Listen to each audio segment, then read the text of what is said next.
The All-Star game was a success. The Diamondbacks can get some young blood on their team, but they have to ask a couple of key questions. And I'm going to talk about the A's for probably the last time for quite a while.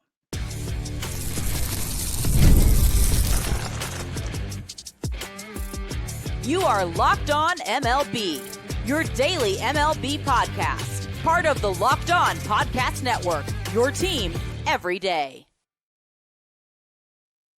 Hello, baseball fans. Welcome to Locked On MLB, part of the Locked On Podcast Network, where it's your team every day.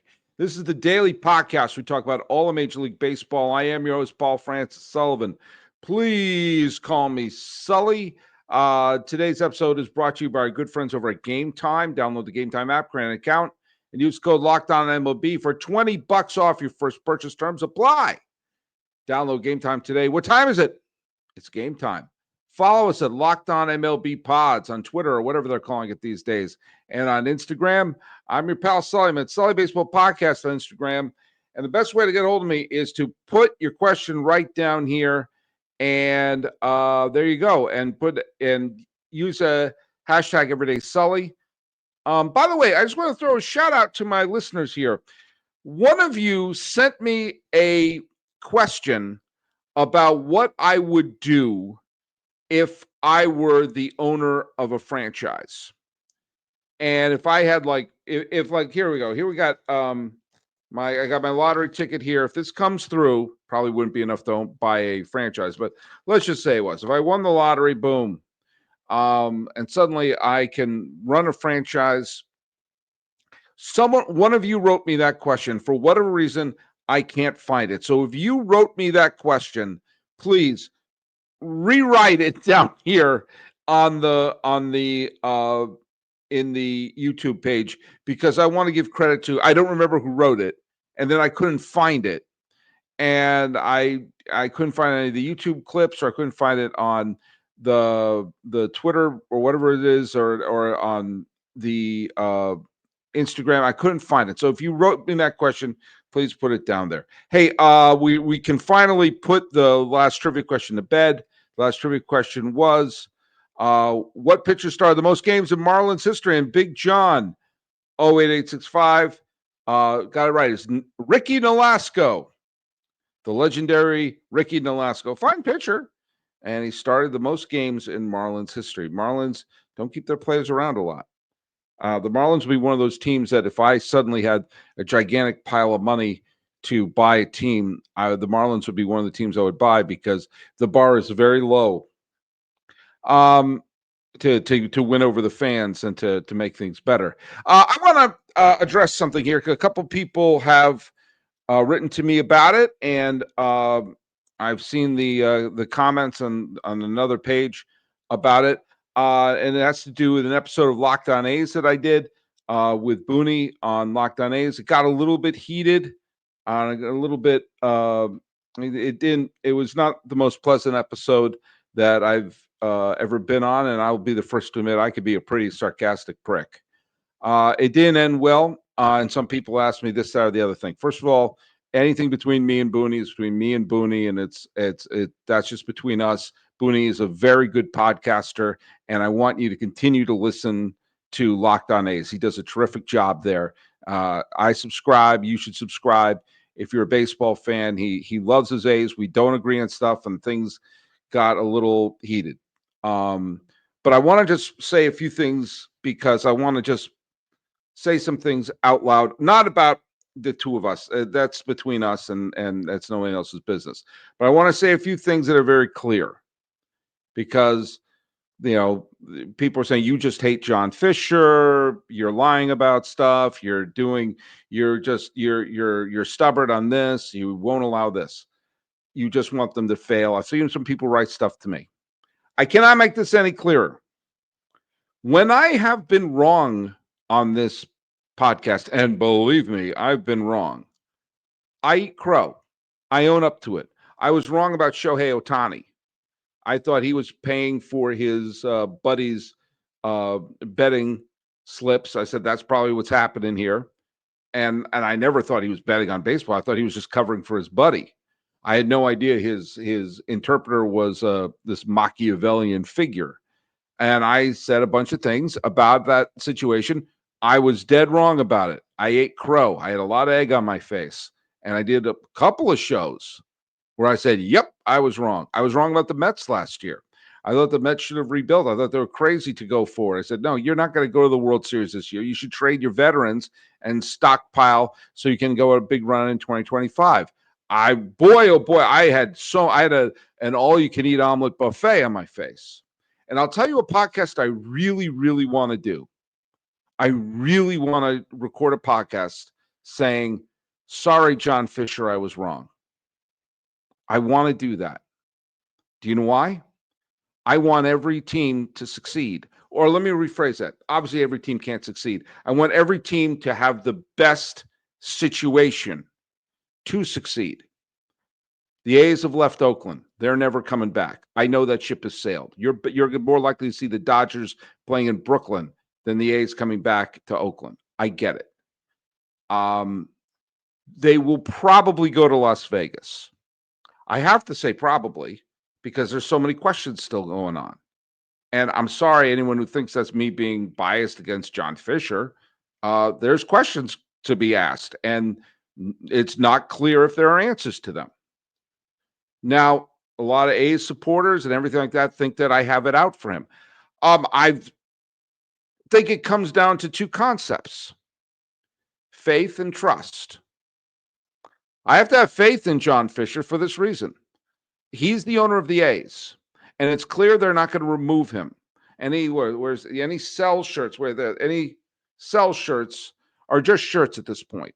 If they haven't removed him from the ownership of the A's at this point, like they did McCourt when he was running the Dodgers into the ground, this guy took the A's and putting him in a minor league ballpark and will be in there for at least, if everything goes right, 3 years. And we all see not everything's going right. But if he's going to own the team, because they didn't remove him from doing that, they're not going to remove him. And it looks like, for reasons that I don't understand, they're going to focus on Las Vegas. I think there are much better, if they're not going to play in Oakland, and they're not, I think there are much better markets out there. Nashville, Charlotte, Salt Lake City, Portland, New Orleans. These are all places that I would put a team. You could make the case for Montreal. You can make the case for Austin. But I just right now rambled off 4 markets I think are much better fan base. And nothing, this is not against the people of Las Vegas. It's a transplanted population. It's not the first team through the gate.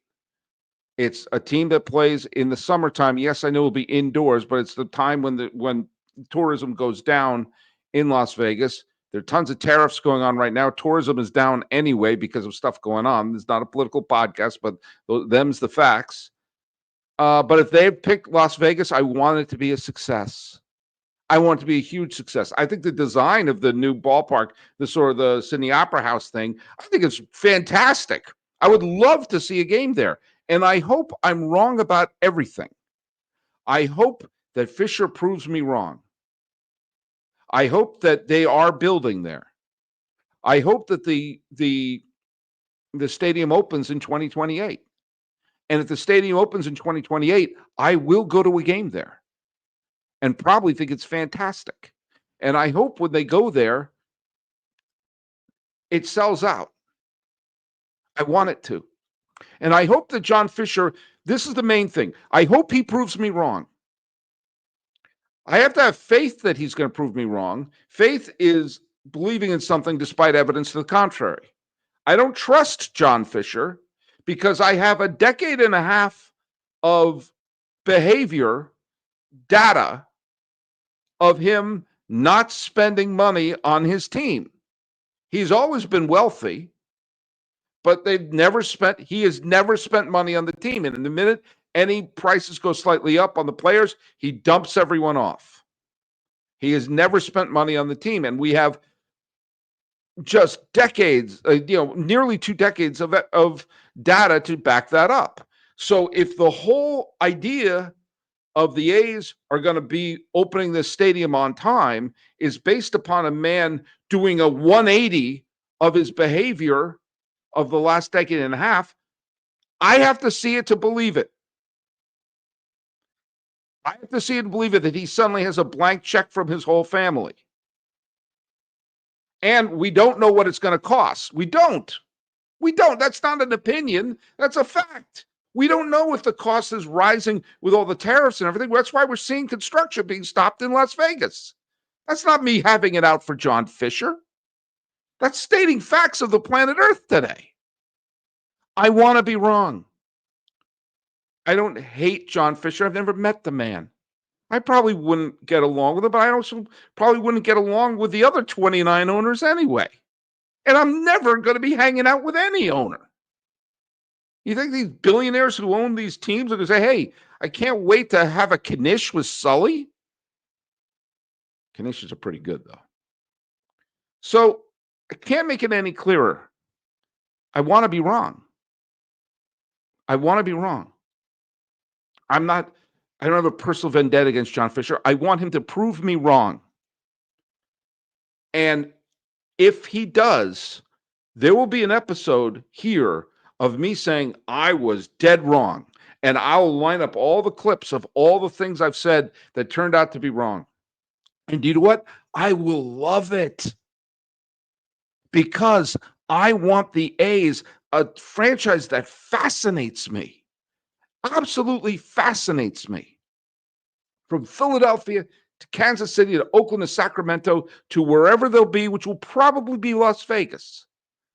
I want them for the first time since before Connie Mack's sons were basically doing a precursor to Weekend at Bernie's, holding up their senile father to run the A's into the ground in Philadelphia, that the A's will have some stability.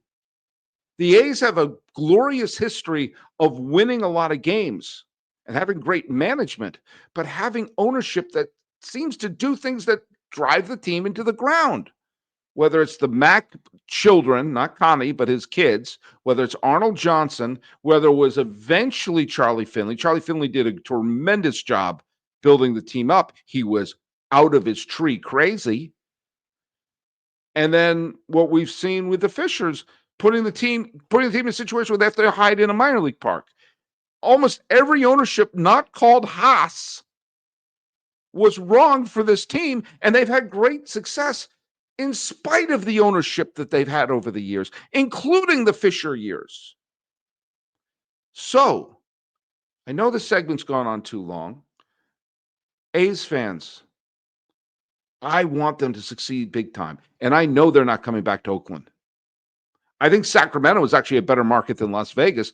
I kind of would rather see them expand Sutter Health Park or do something like that, but you know what? They're probably not going to. For whatever reason, they're fascinated with Las Vegas. I don't get it. And I want to be wrong about that too. I want to see the A's, wherever they land, be a success. And if it's John Fisher running the team, I will say, boy, oh boy, was I wrong. And I salute you. But that's faith right now. It's not trust. Trust is earned. And if he proves me wrong by flipping the script that he's been showing for a decade and a half, you know what? I'll be on here. And do you know what? I will read all of your comments calling me an idiot. I love being proven wrong when it turns out to be something good for baseball. And if it's John Fisher running the A's in Las Vegas, I have my doubts. Those doubts are founded. But doubts can be proven wrong. So all I have to say is, prove me wrong. The best way to get down to the ballpark is with Gametime. I use Gametime all the time, whether I'm in Cincinnati or I'm in another city following the Reds around to a new ballpark and trying to check one off my list. Gametime makes it easy. They've got great last-minute deals, so if you go down to your favorite spot, get comfortable, and you find a good deal close to first pitch, or if you're exploring, you can see exactly the view from your seat on their app. They're so very good with the information. They give you all of your pricing up front. You're not going to be surprised by fees, and they've got the last minute deals at the lowest prices guaranteed. That's the Game Time app. Download it today, create an account, and use the promo code LOCKEDONMLB to save $20 off your first purchase. So go get yourself some low prices. Use that promo code LOCKEDONMLB for $20 off your first purchase. That's on Game Time. Like I said, last minute tickets, lowest prices guaranteed. Hey, thanks, Jeff Carr from Locked On Reds, for giving me a hand on the commercial there. All right, let's talk about another team that has an A on their hat. And this is going to be more forward thinking. I really thought the Diamondbacks were going to be really good this year. I'm a little stunned by what's happened with the team, but you know what? It's injuries. It's injuries and some subpar performances.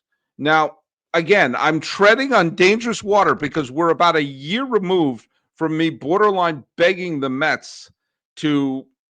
I didn't want them to blow the team up last year. I just thought they should have traded away some of their veterans who were on the verge of free agency, because I thought you don't have a chance this year. You're better. You can take advantage. And this is the thing that I completely stand by. Even me being wrong last year, I was wrong. My logic was sound. It's just it turned out to be wrong. This is another seller's market. Now, once again, I'm going to now, borderline beg a team to cut bait, and that's Arizona. They're a sub 500 team. The All-Star game is in the rearview mirror. They've had so many key injuries, and I think it's tough to get around the Corbin Burns injury, and the Montgomery injury. And they also have to leapfrog a Reds team that has ability and is basically a winning streak away from pulling close. St. Louis, who is weird. The Cardinals are such a weird team this year because sometimes they look like a playoff team and sometimes they're a disaster. The Giants, who have a lot of talent and they can pitch. Why Doval is still the closer, I don't know, and neither do you. They certainly can use another bat. And they're all chasing San Diego, who I thought was going to be a pennant contender this year. And you know what? They probably still could. If they make the playoffs, they're filled with so much talent. That could be one of those teams like Arizona was in 2023 that doesn't, won't make 90 wins, but could go on, 2 good weeks. The next thing you know, they're playing in the World Series. The Mets and Brewers are a whole other situation. The Brewers, led by Mizorowski, are knocking on the Cubs' door right now. By the way, some people got him. He's saying I put a mojo, put a little bad mojo on Mizorowski. I want him to be, I want him to be the next John Smoltz. Believe me, and as a pitcher, not an announcer. But I think the Diamondbacks have too many people to climb up. I'm saying all the same things I said about the Mets last year, but they have so many pending free agents. I think the main thing they have to do is this. And remember, the trade deadline is just in a couple of weeks. And right now, if I were the Diamondbacks, and I'm not, I want to end that rumor right now, I would have to make a decision about Zach Gallen and Merrill Kelly.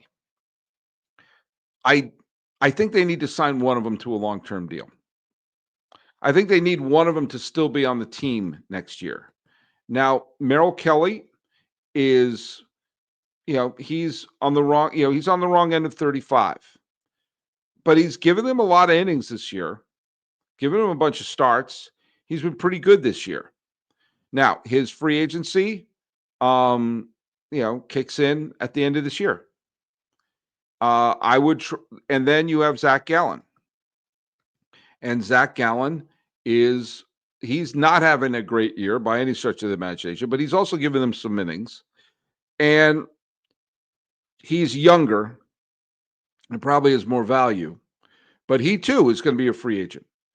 And they need one of them there.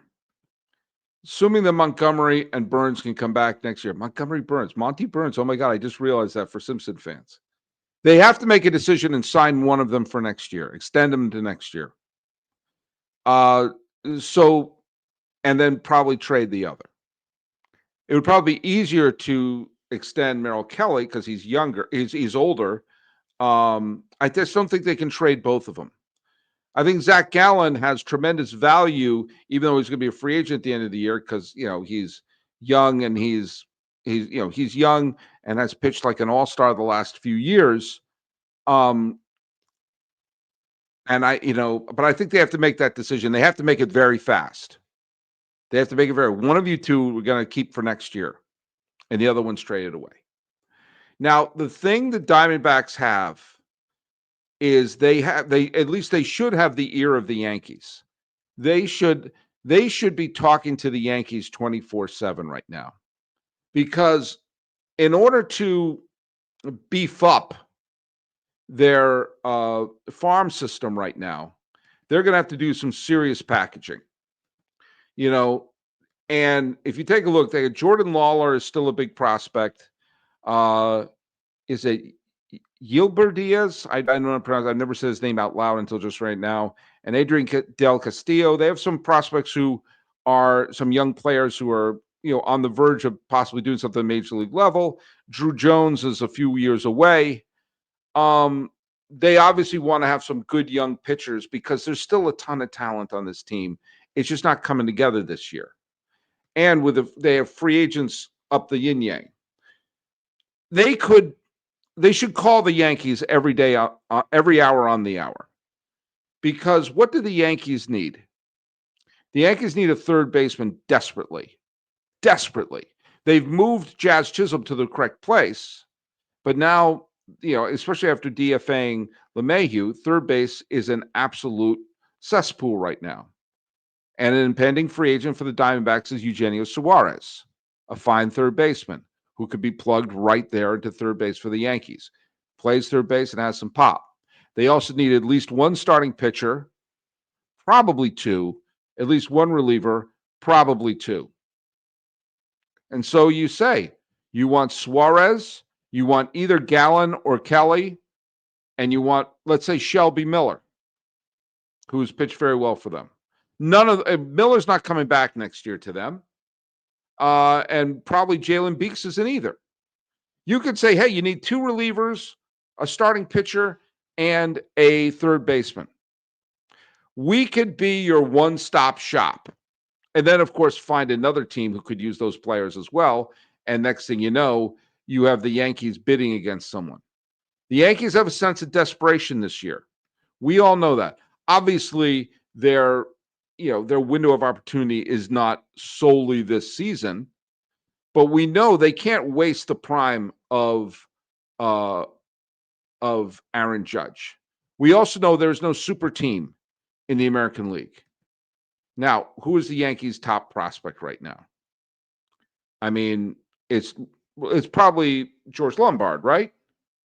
Now, he's not going to be a Yankee for a couple of years, but he's their top one. If I'm the Diamondbacks, I ask for him. Why not?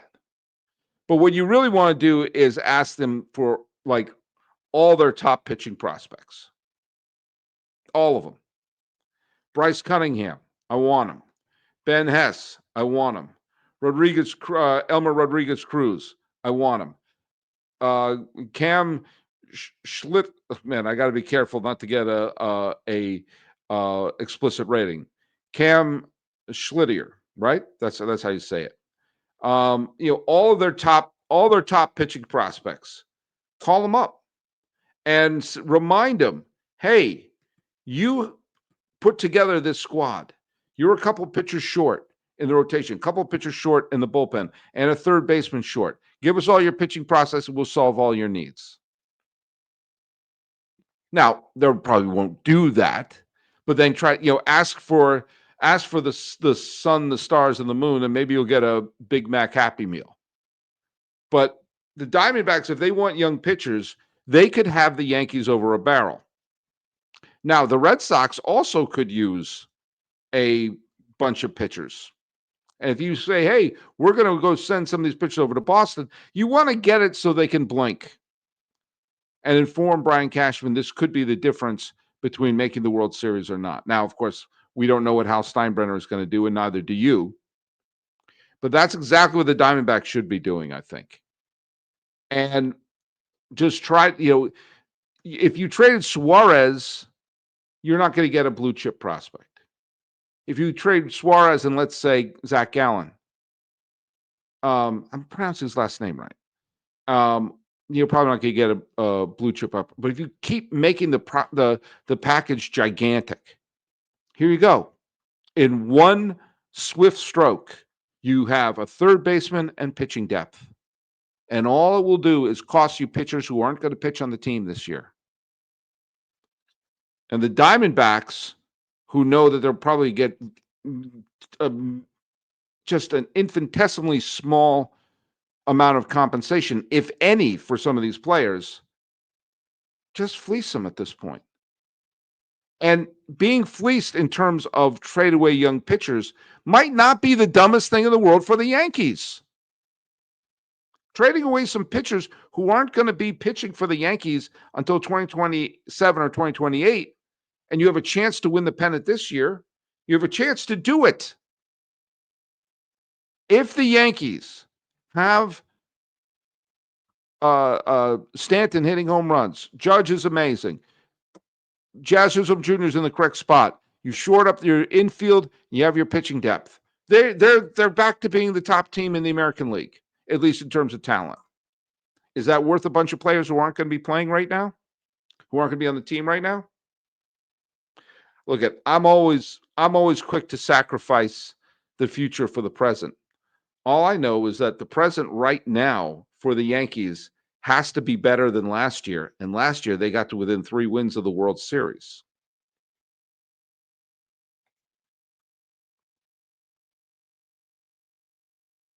I was part of the squad cast the other day where we talked about the All-Star game.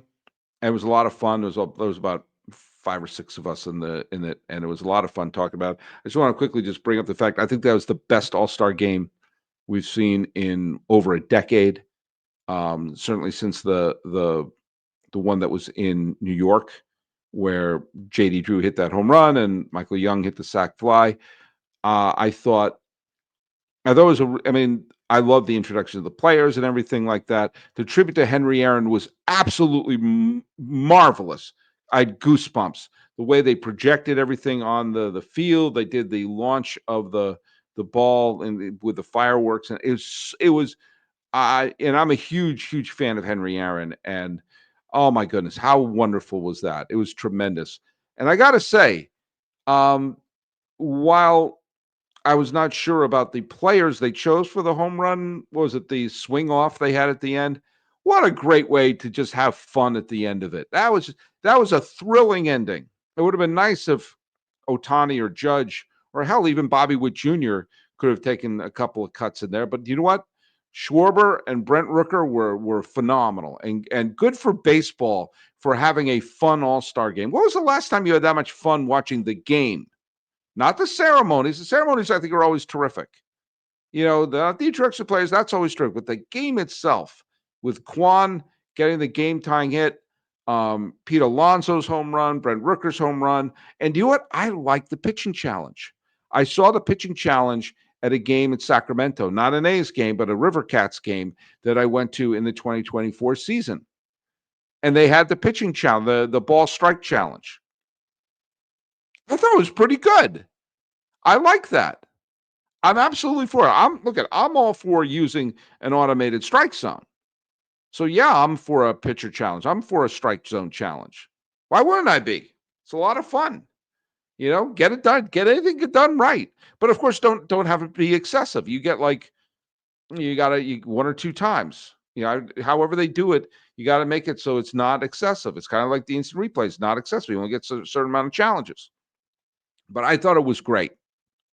And how often you get to say that? It felt fun.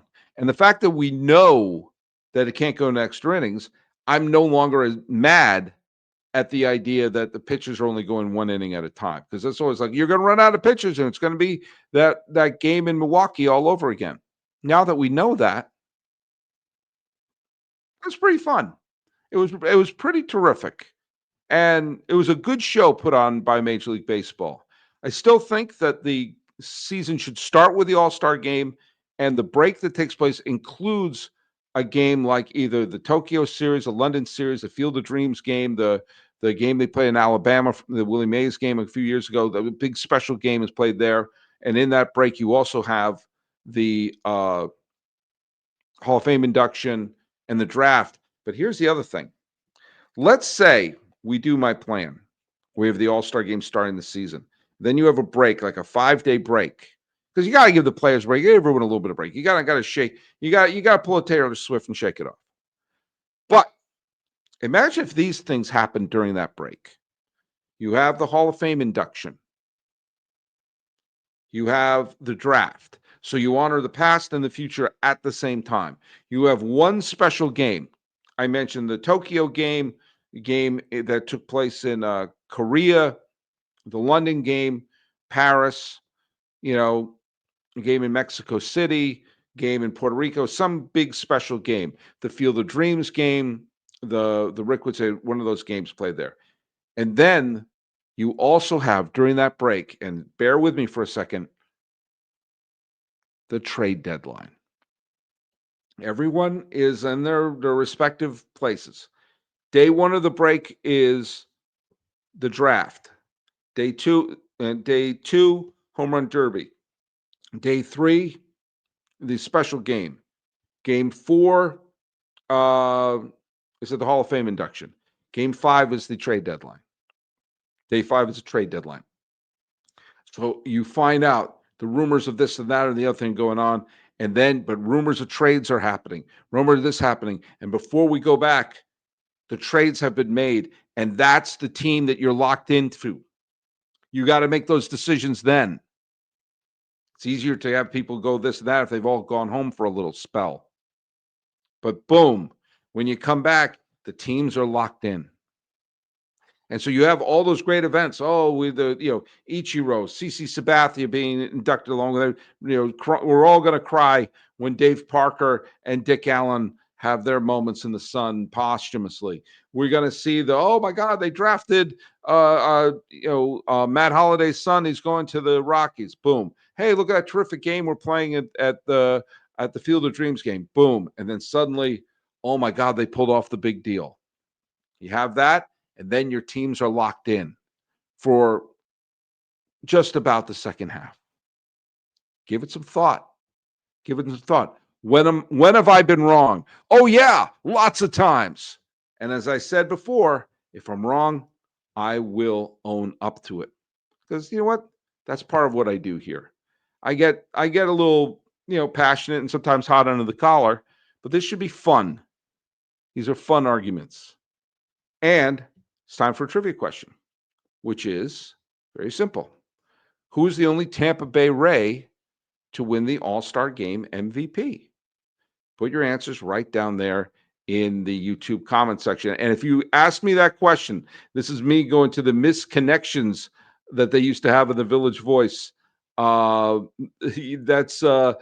you wrote me that question about what I would do as an owner, please resend it to me or rephrase it so I can give credit to where credit is due, because I do want to do that as an episode. I wanted to do it tonight, but quite frankly, I didn't want to do it without giving credit to the person who wrote the question. Oh, by the way, I just want to say thanks so much for making Locked On MLB your first listen every day. Now, for your second listen, keep it right here on the Locked On MLB feed and check out the all-new MLB Locked On Game Night. Every game, every night, all season long. Get local analysis on a national scale. Find MLB Game Night Locked On MLB on YouTube or wherever you get your podcasts. Talking about how I can't wait to eat crow about John Fisher. I will do it gladly.